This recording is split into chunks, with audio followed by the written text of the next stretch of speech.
예수님이 사역 가운데 한 율법사가 예수님을 찾아와서 이렇게 물었습니다. 예수님 십계명을 비롯해서 많은 계명들이 있는데 그 중에 제1계는 가장 큰 계명이 무엇입니까? 라는 아주 궁극적인 영적인 질문을 한 거예요. 어떻게 하면 돈을 많이 법니까? 어떻게 하면 병이 낫습니까? 어떻게 하면 내가 출세할 수 이런 얘기 아니고 아주 궁극적인 영적인 질문이죠. 많은 계명 중에서 가장 큰 계명이 과연 무엇입니까? 라고 물으니까 주님께서 다음과 같이 대답하신 거예요. 마태복음 22장 37절 40절에 예수님이 대답하십니다. 우리 같이 한번 읽어볼까요? 시작. 예수께서 이르시되 내 마음을 다하고 목숨을 다하고 뜻을 다하여 주 너의 하나님을 사랑하라 하셨으니 이것이 크고 첫째 되는 계명이요 둘째도 그와 같으니 내 이웃을 내 자신같이 사랑하라 하셨으니 이 두 계명이 온 율법과 선지자의 강령이니라. 아멘. 온 율법 또 선지자 예언서 구약 전체를 의미하는 거예요. 이 온 율법과 온 선지자의 모든 요약하면은 하나님 사랑, 이웃 사랑이다. 그렇게 말씀한 거죠. 수직적으로는 하나님 관계를 바르게 하는 삶, 수평적으로는 이웃과 모든 사람과의 삶. 그래서 수익적인 삶과 이 수평적인 삶을 조화롭게 교차하는 이 십자가의 삶을 지금 말씀하는, 이게 성경의 핵심이고 삶의 목적이라는 의미입니다. 우리 예수 믿는 건요, 하나님과의 수익적으로 나 홀로 주님과 깊은 관계 속에서 바른 관계를 가지고, 또 수평적으로는 사람들 관계 속에서 바른 관계를 갖는 삶을 사는 것, 이것이 성경의 핵심, 계명 중에 계명. 모든 성경을 요약하고 우리 교리를 요약하면 이 두 가지로 요약할 수 있다. 그렇다면 홀로와 더불어의 조화로운 십자가의 삶을 바르게 살고 있으면 무엇으로 증명할 수 있는가? 오늘 예수를 믿고 이가 왔는데 오늘 저와 여러분은 홀로 하나님과의 수직 관계가 바른지 더불어 수평적 관계가 바른지를 무엇으로 알 수 있는가? 무엇으로 내가 하나님과의 수평적 관계와 수익적 관계와 사랑과의 수평적 관계, 이 십자가의 교차로에서 하나님의 십자가의 사랑 가장 큰 계명을 내가 준행하고 있다고 증명할 수 있겠느냐 하는 얘기입니다. 우리 삶은 말로 증명되지 않습니다. 말로 되는 게 아니에요. 우리 많은 사람들이 말로 뛰어붙이려 합니다만은 삶은 말로 증명되지 않은 거죠.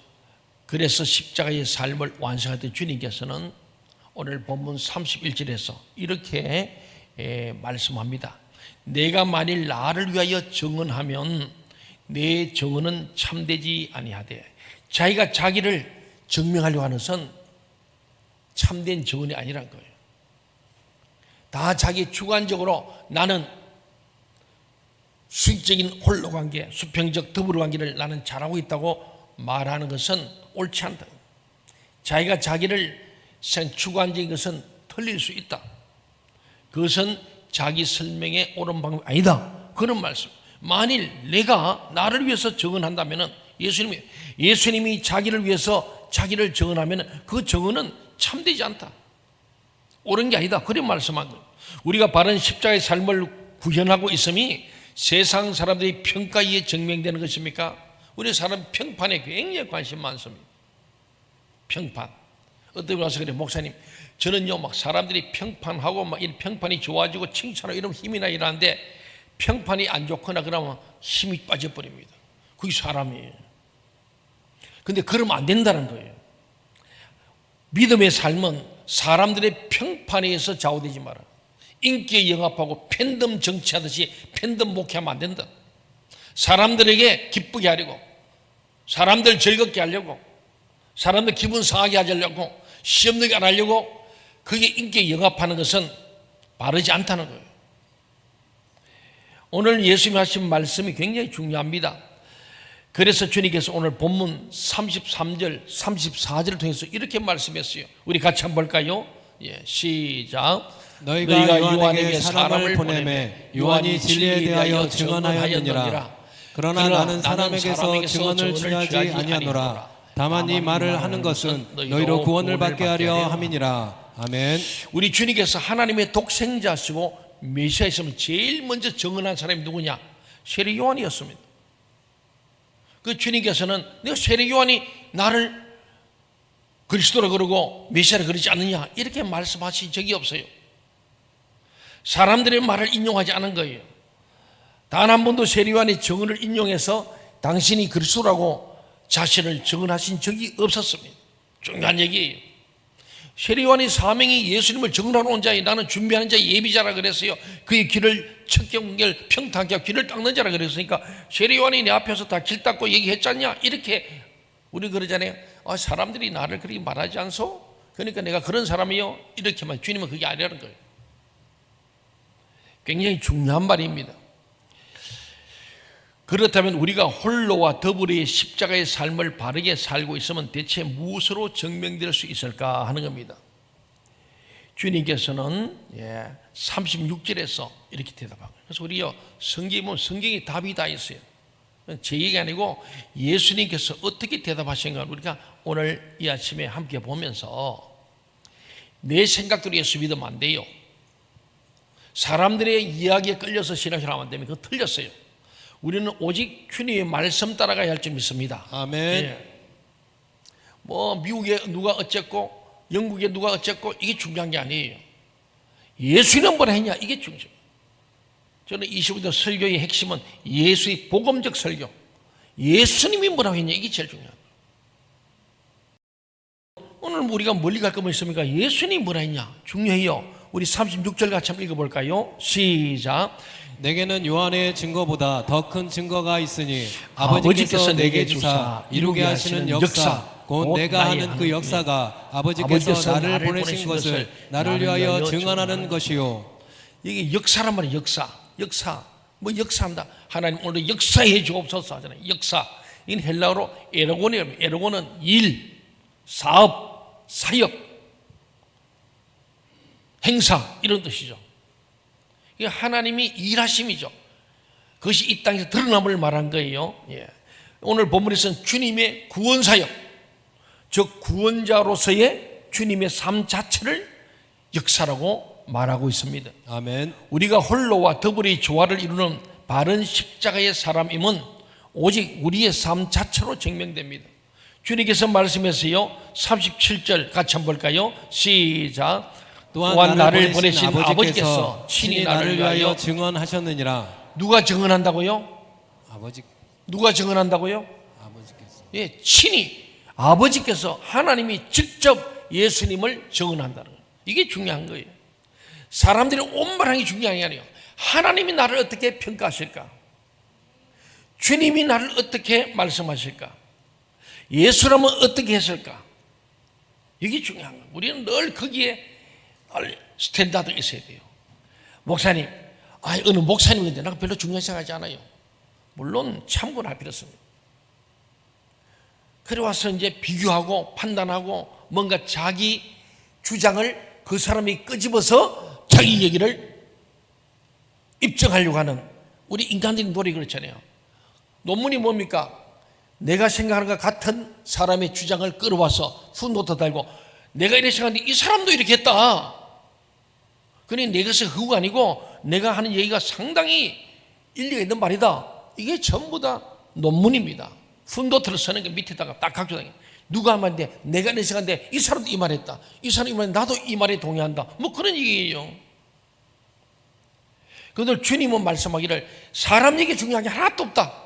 나는 세례요한, 나를 준비하는 세례요한, 나를 메시아로 그리스도로 나를 예비하는 자였지만 세례요한 증언도 나는 의지하지 않는다. 오직 친히 아버지께서 나를 증언하시는 것만이 진짜다. 아멘. 사람은 오류가 있습니다. 세례요한도 한창 잘날 때 좋았지만은 세례요한 옥에 갇히고 예수님이 드디어 등장하니까 사람들이 예수 다 몰려갈 때 세례요한이 그가 진짜 예수 맞냐 아니냐 묻잖아요. 가서 좀 알아봐라 했더니 보지 못한 자 눈을 뜨고 절름병에 일어서고 죽은 자 산다고 얘기해주라. 그렇게 얘기하잖아요. 세례요한도 그 3일 뛰어 왔지만은 인간인지라 질투가 나고 시가 나니까 그 예수가 진짜라면 나 이 감옥에 이리 두지 말고 꺼내줘야 하는데 왜 안 내주지?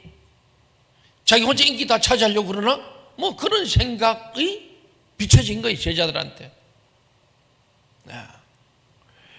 그렇기 때문에 예수님께서는 세례 요한에도 의지하시고 아무 사람에게 오직 하나님 아버지께서 나를 증언하시는 것이 진짜다 하는 말씀을 하는 거예요. 나를 보내신 아버지께서 친히 나를 위하여 증언하셨느니라. 2000년에 이 땅에 오셨던 나사렛 예수님께서 우리의 구세주시고 하나님의 아들이심을 우리가 어떻게 알고 믿게 되었습니까? 여러분, 어떻게 2000년 오던 예수님을 어떻게 알고 지금 저는 믿고 오늘 예배하러 왔어요? 휴가도 안 가고. 어떻게 알고 믿게 되었는가? 이겁니다. 세례 요한이 증언했기 때문입니까? 성경에 쓰여 있으니까. 주로 많이 그러죠. 성경에 쓰였네. 세례 요한이 그랬지 않습니까? 예수님께서 내가 그러라. 빌라도 물을 때 내가 그러라. 내가 바로 그 메시아다. 이렇게도 말씀했습니다. 그 때문에 우리가 알게 되고 믿게 되었습니까? 그렇지 않습니다. 하나님께서 우리 주님을 가리켜 그리스도시요 당신의 아들이심을 친히 증언해 주셨기 때문에 우리가 믿는 거예요. 아멘. 그 믿음은 영원히 변치 않고 흔들지 않는 믿음이 됩니다. 사람들이 한 얘기는 언제나 변합니다. 제가 최근에 오랫동안 제가 성경만 보고 신학성 보다가 조금 제가 찾을 게 있어가지고 법학서를 좀 봤습니다. 옛날에 제가 보던 책하고 인터넷을 통해서 그 책을 보니까 학설이 완전히 바뀌어져 있어요. 이 법학은 학설이거든요. 시험 뭐냐면은 어떤 거에 대해서 우리가 얘기할 때마다 학설이 다술도 있고 소설도 있고 동설도 있고 절충설도 있고 양립설도 있고 여러 가지가 있습니다. 그 중에 이제 우리가 대부분 다술 따라가면 무난하지만은 진짜 확신이 있으면 소설도 따라가죠. 그런데 보니 지금 형법도 많이 바뀌고 헌법도 조문은 안 바뀌었는데 학설이 엄청 바뀌어요. 헌법은 지금 한 3년 정도로 안 바뀌었잖아요. 그런데도 그 내용 해석은 엄청나게 달라진 거예요. 이게 세상에 하던 일은 다 옛날에 그때는 우리가 볼 때 우리가 생각했던 최고의 학자들인데 그 사람 따라가는 게 대다수설이고 통설이었는데 지금 거의 뒤집힌 게 많더라고요. 왜? 시대가 바뀌니까. 그래서 대법원 판례도 깨지고 헌법재판소 해석도 또 시대 따라 바뀌는 거예요. 정권 따라 바뀌고 다 바뀌는 거예요. 그렇기 때문에 오늘 주님 말씀하기를 세례 요한이 얘기한 거 그거 바뀔 수 있다. 변한다. 변천은 하나님밖에 없습니다. 하나님의 말씀만이 나를 증언할 수 있는 것이다. 하나님 바라보고 목회해야 됩니다. 아멘. 그게 가스 미니스트리예요. 하나님의 목회는 하나님 보라는 거예요. 사람들이 다 싫다 그래도 진리의 말씀은 전하면 되는 거예요. 그 말씀 때문에 사람들에게 버림을 당할 수도 있고 쫓김을 당할 수 있어요. 그래도 진리를 전하다가 쫓기고 감옥 가고 죽는 것은 영광일세. 그 자세가 없으면은 끊임없이 팬덤 정치만 하는 게 팬덤 목회하는 목사님들이 있습니다. 인기몰이한데 보세요. 세례 요한의 인기가 엄청 좋았는데 예수님 나타나면서 그는 쪼그라들어 버렸어. 그는 목표에 죽어버렸잖아요. 예수님은 자유롭습니다. 사실은 베드로도 요한도 본래 세례 요한이 제자였어요. 그래서 예수를 만나고 온 거예요. 또 한때 또 저쪽으로 막 사람들이 가니까 사람들이 저리 다 가고 예수님 쪽에 없는데 그냥 그래 너희도 가려느냐? 가거라! 그렇게 말씀해요. 나는 그게 굉장히 부러워요. 나도 교인들이 그러면 갈리나? 가거라! 이러면 좋겠는데 나는 못해. 아이고 장로님 그래도 집사님 권사님 아이고 그래도 같이 있어야죠 하고 사정 액을 복걸하고 이럴 때가 많거든. 그런데 하나님은 우리 사랑으로 사람들을 위로 격려하고 잘 돌보고 하는 게 필요합니다만은 불의와 타협할 수는 없잖아요. 사랑은 불의와 함께 기뻐하지 않고 진리와 함께 기뻐해야 되잖아요. 아멘. 그게 사랑이에요. 우리는 무조건 좋다 그게 사랑이라 그래요. 천만의 말씀. 목사가 성도를 향해서도 아닌 건 아니요. 부모도 자식도 아닌 건 아니에요. 손흥민 선수의 아버지 손웅정 참 아버님 그런 책도 쓰시고 그랬어요. 그런데 내가 책은 사보진 못했지만은 인터뷰 때 한마디 하더라고요. 그 손흥민 선수가 교회 음했다 그러는데 요새는 다들 친구 같은 아버지를 좋아합니다. 그 아나운서가 질문을 그랬어요. 친구 같은 아버지. 그랬더니 그분이 딱 한 단호하게 하더라고요. 저는 아닙니다. 아버지는 아버지 같은 아버지지 친구 같은 아버지는 아닙니다. 그래서 자식이 아닐 때는 아니요, 안 돼 하는 아버지 되지, 친구 같아가지고 아들 눈치 보는 친구 관계 우정을 위해서 아닌 것도 기다 그러고, 그는 아버지가 아닙니다. 친권이 뭡니까? 아버지로서의 권리를 행사하면서 그 자식이 바로 되도 해야 되지 않겠습니까? 제가 친구 같은 아버지 있으면 손흥민은 없습니다. 아버지 같은 아버지로서 엄하게 철저하게 훈련시키고, 때로는 대든 적도 있대요. 손흥민이가 아버지한테 너무 힘들게 하니까. 아마 그런 게 최근에 뭐 체벌 얘기 나오고 뭐 선수가 나왔잖아요. 내용 대강 아시지 않습니까? 참 우리 사회가 무서운 거예요. 그래서 우리 또 스스로도 조심해야 되겠죠. 오늘 하나님 아버지께서 우리에게 주시는 말씀은요, 하나님은 예수님을 직접 증언하시고, 오늘 우리도 하나님이 저와 여러분을 직접 심판하시고 판단하시고 평가할 것을 믿으시기 바랍니다. 아멘. 사람들 평가는 오류가 있습니다. 편견과 오만이 있어요. 쉽진 않죠. 왜? 사람들에게 좋은 평판을 얻고 싶어요. 저도 심리 테스트 해보니까 사람들이 평판을 많이 의식한다 이렇게 돼 있어요. 의식 안 할 수가 없잖아요. 그런데 하나님 오늘 예수님 말씀은 사람들 평판에 나는 관심 없어. 세례 요한이 뭐래 그것도 중요하지 않아. 오직 하나님 아버지의 말씀, 아버지께 나를 직접 나를 누구라고 말하냐, 이것이 진리다. 세례 요한이 열심히 전하는데 그게 진리가 아니다, 이런 말씀하는 거예요. 그러면은 하나님께서 예수님께 무엇을 하실 때 어떤 말씀으로 그분이 그리스도시고 당신의 아들이심을 증언하시는가, 하나님이 직접 하신 말씀이 3번 정확하게 나옵니다. 오늘 제가 준비하면서 3번을 제가 사복음서 찾아본 거예요. 마태복음과 요한복음에 나오는 거예요. 마태복음 3장 16, 17절에 하나님께서 예수님이 누구라고 첫 번째 증언하는 말씀이 나와요. 우리 같이 한번 볼까요? 마태복음 3장 16, 17절 시작. 예수께서 세례를 받으시고 곧 물에서 올라오실새 하늘이 열리고 하나님의 성령이 비둘기같이 내려 자기 위에 임하심을 보시더니 하늘로부터 소리가 있어 말씀하시되 이는 내 사랑하는 아들이요 내 기뻐하는 자라 하시니라. 아멘. 지금 이 말씀의 배경은 예수님께서 공생을 시작하시면서 세례 받으러 요단강에 가서 세례 요한이 세례 받는 그때입니다.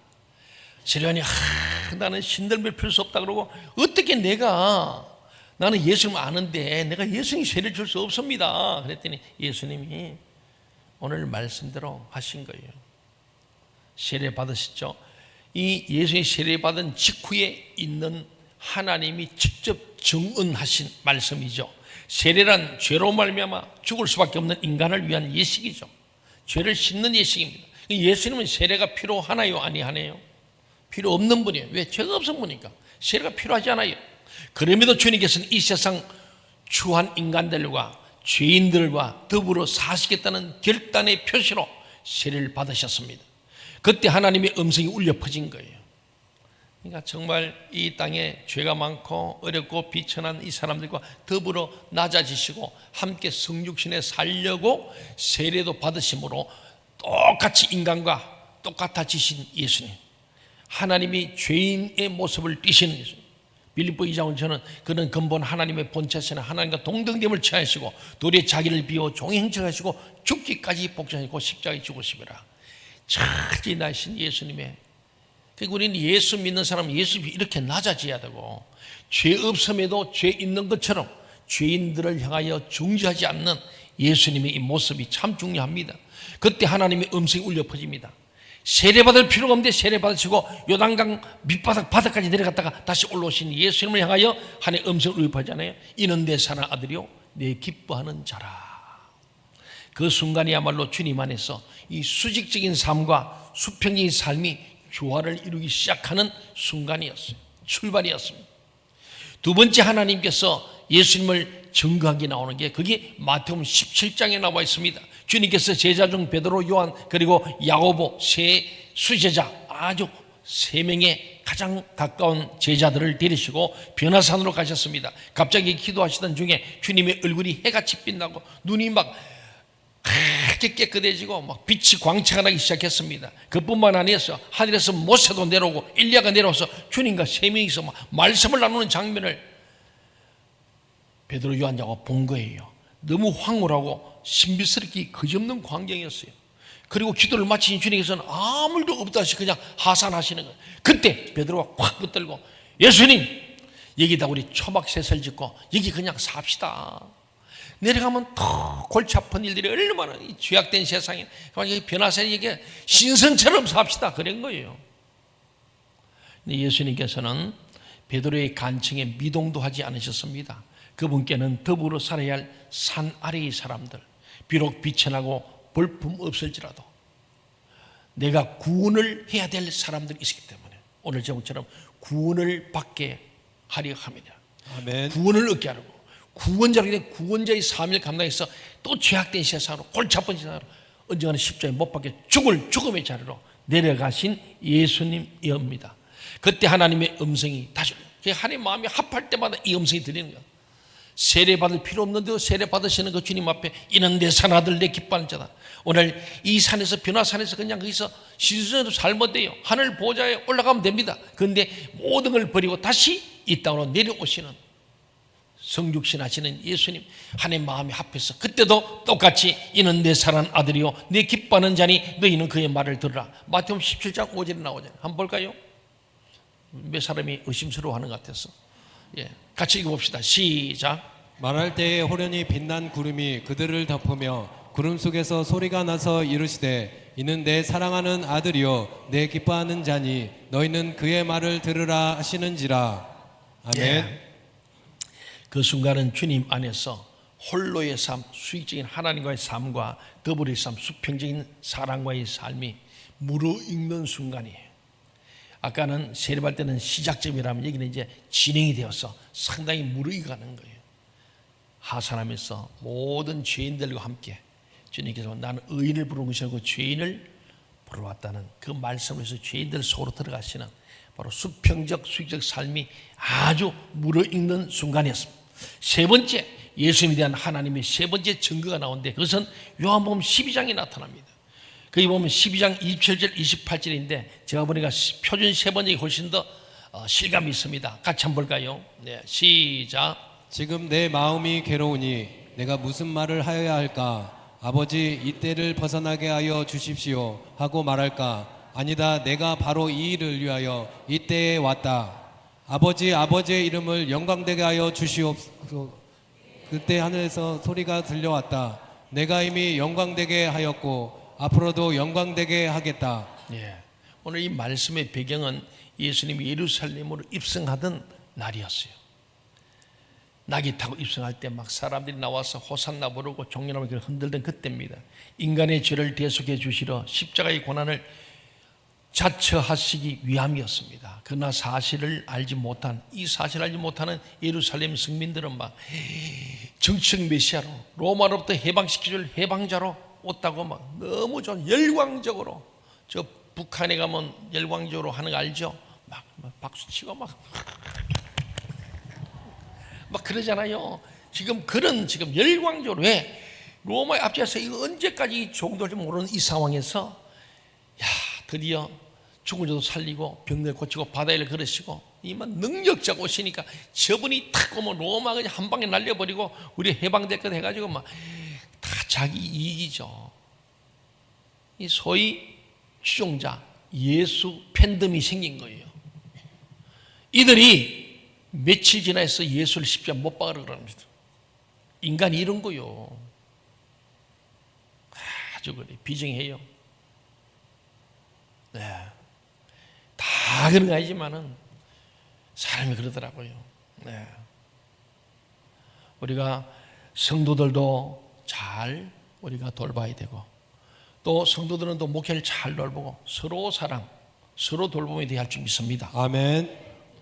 우리 하나님 앞에서 우리가 거룩한 생활을 가져야 합니다. 아멘. 내 생각이 옳다고 하지 말고 하나님, 오늘 예수님 그 전에 사람들의 얘기가 아니고 하나님이 뭐라 하시는가 제일 중요한 거예요. 하나님 보시기에 좋은 자가 되어야 할 줄 믿습니다. 아멘. 그렇습니다. 그래서 그날 밤에 입성한 날 막 호산나 부르고 난리를 쳤는데 주님께서 세 번째로 요한복음 12장에서 내 마음이 괴롭다 겟세마네 기도할 때 아니겠어요?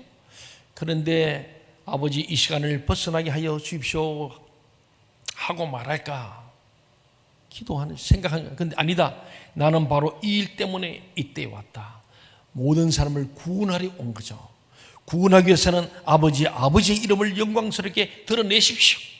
그때에 하늘의 소리가 내려오. 그때 하시면 내가 이미 영광되게 하였고 앞으로도 영광되게 하겠다. 놀라운 말씀 아니겠습니까? 사랑하는 여러분, 그때에 사람들이 막 주님을 환영했지만은 사실은 이들이 동상이몽이었죠. 그날 밤에 헬라인 몇 사람이 은밀하게 주님을 찾아와 말씀을 구했습니다. 이때 주님께서 말씀했어요. 그게 뭐냐면 요한복음 12장 24절 말씀입니다. 우리 같이 한번 볼까요? 시작. 내가 진실로 진실로 너희에게 이르노니 한 알 밀이 땅에 떨어져 죽지 아니하면 한 알 그대로 있고 죽으면 많은 열매를 맺느니라. 아멘. 저나 여러분은 오늘 이 예수님 자신을 향하여 한 알의 밀알이라는 거예요. 저도 여러분도 예수님의 제자라면 한 알의 밀알이 되어야 할 줄 믿습니다. 아멘. 저는 이 말씀을 너무 좋아합니다. 왜? 제가 생일 날짜와 같아 12월 24. 예. 그래서 요한복음 12장 24절 하나님의 밀알이 되어야 한다. 이 하나님이 내게 주는 말씀이거나 하나님의 밀알이 되어져 썩어져야 많은 열매 맺는 거예요. 썩지 않으면 돼요. 교회 안에 썩지 않고 혼자 독야청청하는 사람들 때문에 시끄러운 거예요. 썩어버려야 돼요. 썩어지면은 죽어지면은 말이 없어. 그 사람은 많은 열매를 맺어. 그래서 사랑의 열매가 나는데 안 죽으니까 열매 하나 그대로 있는 거예요. 썩어져 죽어지고 이름 없이 빛도 없이 헌신하니까 거기에서 수많은 열매가 맺힌 줄로 믿습니다. 이것은 모두를 살리기 위해서 곧 죽으셔야 할 예수님 자신을 가리켜 하신 말씀이었어요. 예루살렘 사람들은 주님의 능력에 대한 기대감으로 열광하면서 주님을 이스라엘 왕으로 맞았습니다. 그러나 주님께서는 대중의 인기에 연연함이 없이 도리어 죽기를 결단하신 거예요. 그들의 값을 치르시기 위해 당신께서 죽으시면 그들과 영원토록 더불어 사실 수 있기 때문이었어요. 그러나 육신을 지닌 주님이셨기 때문에 비참한 십자가의 죽음 앞에서 번민하지 않을 수 없었어. 주여, 이 선자를 내게서 좀 물리칠 수 없겠습니까?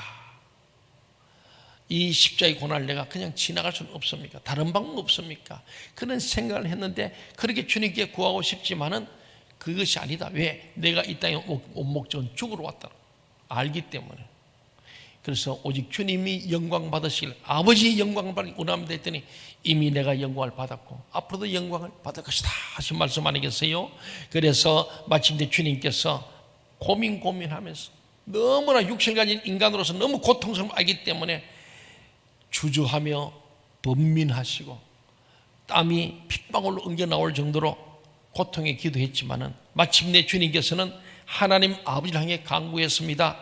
아버지의 이름을 영광되게 하여 주시옵소서. 아멘. 우리 모든 그리스도인이 나의 영광이 아니고 아버지의 영광을 나타나도록 우리는 기도하고 그렇게 말하고 행동하며 살아야 할 줄 믿습니다. 아멘. 십자가에서 당하실 당신의 죽음이 하나님 아버지께 영광이 되게 해달라는 기도였어요. 내가 십자가에 죽는 것이 아버지께 하나님께 영광이 되길 원한 거죠.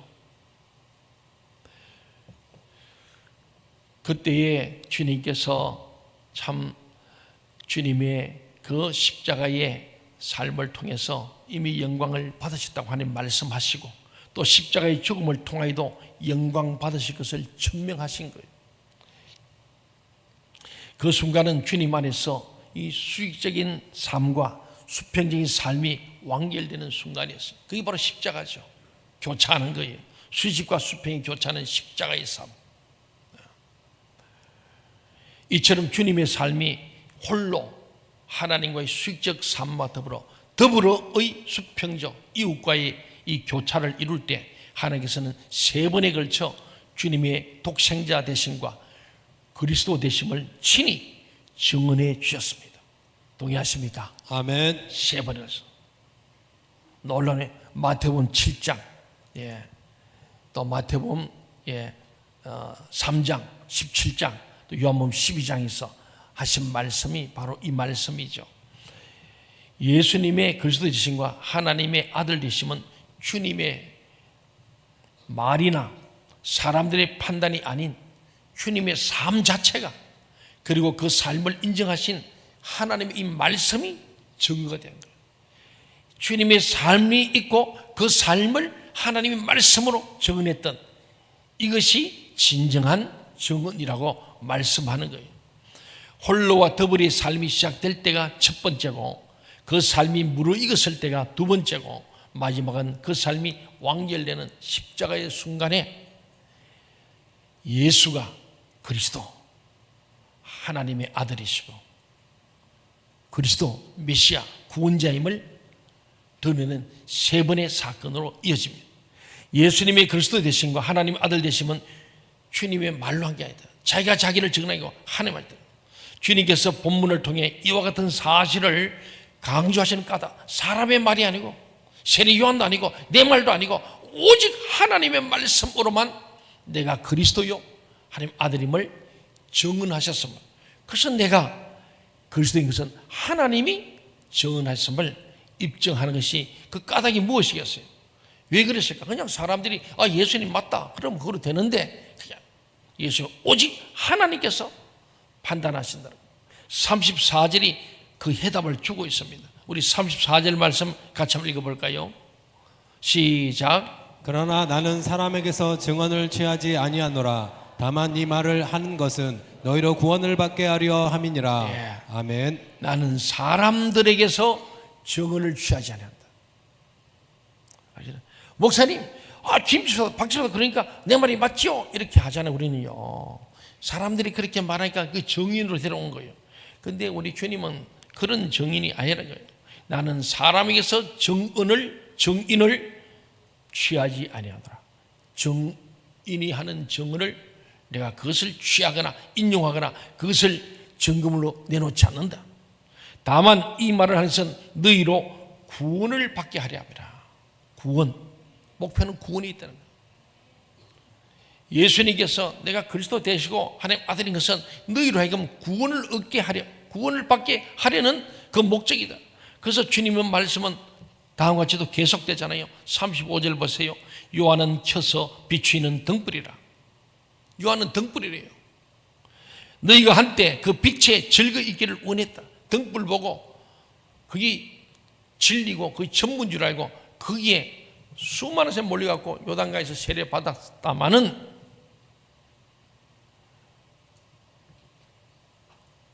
그 빛도 태양이 비치면은 다 등불이 끝나는 거예요. 우리 가로등이 밤새 착 켜졌잖아요. 아침 되면은 꺼져야 됩니다. 안 꺼지더라도 그 불은 효력이 없어요. 가끔 보면요, 가로등을 안 끈 게 있어요. 보니까 그건 아무리 효력이 없잖아요. 햇빛이 오니까 등불은 켰는데 아무 소용없는 거예요. 그래서 저거 왜 저렇게 필요 없이 켜놨지 이렇게 보잖아요. 그런 거예요. 2000년 이스라엘 사람들은 세례 요한의 설교에 열광했습니다. 세례 요한은 진리 그 자체가 아니었습니다. 지금 어둠을 밝히고는 있지만은 해가 떠오르면 사라져야 할 등불처럼 진리를 소개하는 안내자에 불과해요. 그럼에도 많은 사람들이 세례 요한을 마치 메시아인 양 추종했습니다. 그 그릇된 믿음 때문에 그들은 진리신 예수 그리스도를 죽여버리는 진리의 대적자가 되어만 거예요. 오늘은 정말 진리를 알아야 할 줄 믿습니다. 아멘. 사람이 위해서 아니고 사람들의 말, 인터넷 이런 게 중요한 겁니다. 우리는 성경을 붙들어야 합니다. 우리의 교과서인 성경을 꽉 붙들어야. 이 성경 속에 하나님의 말씀, God saying, Jesus saying, 하나님이 이런 말씀했다, 예수님 말씀했다, 이게 가장 중요한 거예요. 예, 이 말씀, 예수님 말씀이 누가 세상 사람에게 오직 하나님만 있다. 우리가 혼탁한 세대일수록 더욱더 하나님께 집중해야 됩니다. 아멘. 하나님 말씀 지는 오덴틱, 가스펠이 중요합니다. 오덴틱, 진정성 있는 진짜 진복음이 중요하지, 가짜 복음들, 위장된 복음들, 가장된 복음들이 이 땅에 얼마나 많은지 몰라요. 사람의 말이 중요한 거. 오늘 우리는 많은 사람들이 이걸 알잖아요. 그 하나님을 믿는 유대인들이 하나님을 아는 거 야훼 하나님을 막 성경을 달달 외웠던 사람들이 예수님을 잡아 죽였어요. 얼마나 인간들이 부정확하고 오류가 많고 어떤 신 나도 나 자신을 몰라 한다 그러잖아요. 자기도 자기를 잘 몰라. 저도 저를 잘 모르겠어. 내가 왜 이러지? 이럴 때 있죠. 내가 난데 내가 나를 몰라. 나도 나를 잘 모르는데 내가 남을 어떻게 알겠습니까? 그래서 유대인들이 결국은 예수를 바로 알지 못하고 정치적 메시아로 삼았는데 자기 뜻대로 한다고 잡아 죽인 거예요. 로마를 정복하고 식민지에서 해방시켜줄 해방자 예수를 찾았는데 예수는 그럴 생각이 전혀 없는 거예요. 폭력을 원치 않는 거예요. 12군단들은 천군천을 동원해서 이길 수 있지만은 주님은 그것이 온 게 아니고 오늘 제목이 뭐예요? 예수님이 이때 오신 목적이 뭐예요? 구원을 받게 하려 함이라. 온 인류를 구원하러 왔지. 전쟁에서 이스라엘만 강한 나라 만들고 로마를 이기고 그런 게 아니었던 거예요. 목적대로. 그래서 사람이 말도 중요해요. 세례 요한도 변질할 수 있고 변한다. 모든 사람이 변해요. 저도 변하고 여러분도 변하는 거예요. 잖아요. 사랑하는 여러분, 여러분은 진정 예수 그리스도를 믿음으로 구원 얻음을 믿고 계십니까? 아멘. 아니 예수 그리스도를 나의 구주로 고백하고 그분을 믿음으로 그분 안에서 이미 구원 얻었음을 확신하고 계십니까? 아멘. 그렇다면 그 믿음은 여러분의 말이 아니라 말로 아멘 했습니다. 말이 아니라 여러분의 삶으로 증명되어야 합니다. 아멘. 홀로 하나님 관계에 깊은 기도와 만남이 필요합니다. 그런 사람은 새벽에 예수님처럼 한적한 곳에 가서 기도하십니다. 예수님은 절대 홀로 한적하고 가서 하나님과 만나는 홀로 수익적인 관계를 위해서 하나님을 만나는 기도의 시간이 있잖아요. 그리고 수평적 관계 속에 우리의 죄인들과 더불어 먹고 마시면서 죄인들을 구원하시려고 때로는 불쌍히신 눈물 흘리시고 병든 자를 고치시고 배고픈 자에 먹을 주시고 소외된 자들의 인권을 세우시고 여인들이 억울함을 당한 것을 대변해 주셨던 예수님 아니겠습니까? 수직적 하나님 관계를 바르게 한다면 수평적 사랑 관계를 잘해요. 교회 안에 제일 문제가 뭐냐면 하나님 앞 기도 제일 많이 하고 하나님과 직통 계시반다 하고 뭐 받았다 난다 긴다 들었다 한 사람들이 있잖아요. 근데 삶이 따라가지 못한다면 가짜입니다. 그가 정말로 하나님 말씀대로 더불어 관계, 수평 관계도 잘 돼야 돼. 수직 관계 되었다면 수평 관계도 바로 되어져서 홀로의 관계와 더불어의 관계가 함께 잘 돼요. 홀로 있을 때는 하나님과 깊은 호람되의 삶을 살고 세상은 더불어 모든 더불어 함께하고 가난한 자, 소외된 자, 고통받는 자를 돌아보면서 그들을 돌볼 수 있고 내 가진 것을 나눌 수 있는 사람. 내가 그랬잖아요. 카리스와 코이노니아, 디아코니는 삼위일체다. 트라이앵글이다. 카리스, 내가 구원받은 것은 내 공로가 아닙니다. 하나님의 은혜입니다. 카리스가 은혜란 말이에요. 은혜가 뭐냐? 아무 공로 없이 주님 주신 건 선물입니다. 은혜는 곧 선물이에요. 내가 받은 구원의 선물 받은 은혜로 카리스를 가지고 뭐냐? 코이노니아에 더불어 수평적 관계에서 내 가진 것을 나누는 코이노니아, 나눔, 교제. 교제란 말은 나눈다는 거예요. 물질로 나누고. 그래서 초대교회 때 유무상통, 코이노니아. 교회는 코이노니아 하는 거예요. 교제. 그 다음에 디아코니아, 섬기는 거예요. 내 가진 재능과 물질로, 내 시간으로, 생명으로 섬기는 거예요. 이 세 가지 갈 때 그 카리스는 하나님 받은 구원의 선물이 유해서 진짜 여러분은 내가 관념적으로 생각으로는 구원받았다가 아니고 나 예수 구원받았다가 아니고 진짜 구원받았음을 하나님이 증거하시는 삶을 살아가는 그때에 이는 내 사랑하는 아들이요 딸이요 내 기뻐하는 자라 주님 말씀할 줄 믿습니다. 아멘. 저는 새벽에 이렇게 강단에 기도하다 보면은 참 주님 앞에 기도하다 보면 너무너무 감사해요. 그래서 다윗이 시편 8편의 말씀처럼 하나님이여 내가 무엇이 간데 이토록 주님 나를 사랑하십니까? 나를 이렇게 생각해 주십니까? 권념하십니까? 나를 돌보십니까? 너무 감격해서 눈물이 막 나요. 그때 하나님께서 제 주는 마음이 그래요. 그래, 너는 내 사랑하는 종이고 내 기뻐하는 자다. 그렇게 하루를 시작할 때 얼마나 기쁘겠어요. 그러니 날감남이 안 될 수 없잖아요. 하나님의 그 음성을 들으면서 목회하고 신앙생활하고 여러분 살아가 보세요.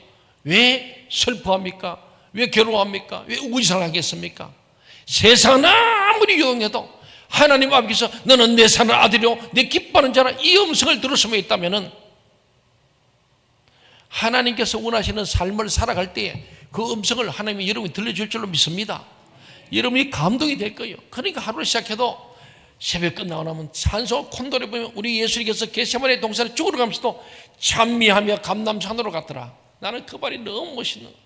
그래서 새벽 끝나면 강단에서 왔다 갔다 하다가 제가 방으로 갈 때면 콘도레 찬송을 좀 하고 갑니다. 제가 잘 부르는 줄 아시죠? 제가 찬송을 쫙 하고 너무 좋은 거예요. 하루를 참 하나님 앞에.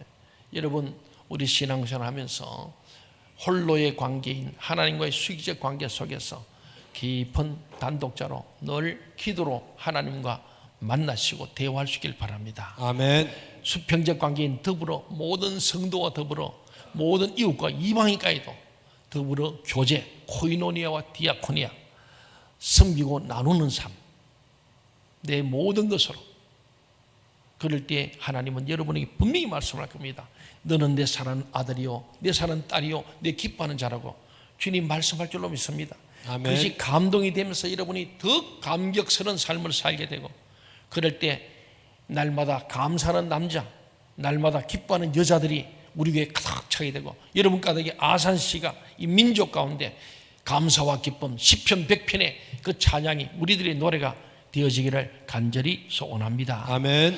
예수 그리스도 안에서 수익적인 삶과 수평적인 삶의 조화를 이루는 여러분, 이것이 구원받은 자의 바른 믿음의 실체임을 알고 그렇게 살아가시기를 주의 이름으로 간절히 소원합니다. 아멘.